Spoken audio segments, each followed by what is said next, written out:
Yeah, I think I'd like to see people who are not necessarily in 3D technology at the event who could see a use for it and were using their imagination and dreaming.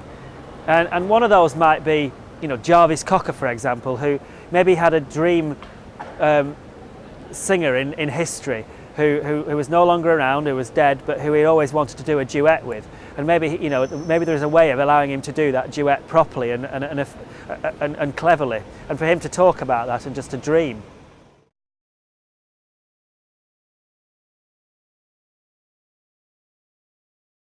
Yeah, well, my experience with immersive technologies and 3D is probably through our housing developments, where we design new housing developments, and quite often you're trying to sell a vision of what it'd be like in 5-7 years when everybody's living in there and the shops are open and all the play areas are finished and it's a great family area to live.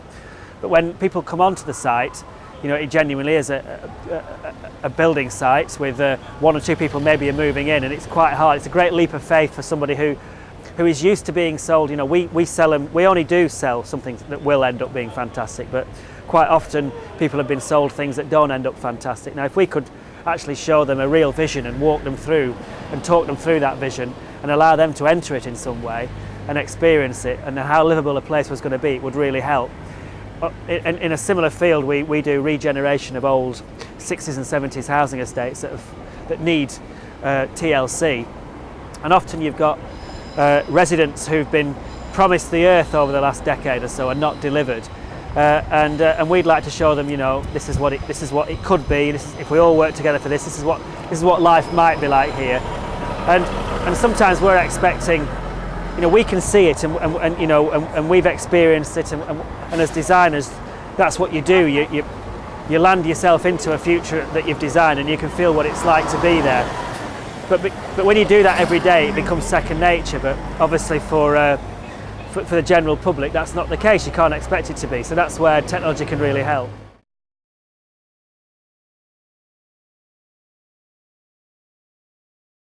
The dream is that technology is available to all, that it's not something that, it doesn't sound like the word technology doesn't frighten people. That's the important thing, because if you say the word technology to your mum sometimes, they get, it's like, oh dear, that's a bit frightening. And I think, technology is an amazing thing. At the moment, it's still seen as a black art, and we need it to be just seen as it's just part of life.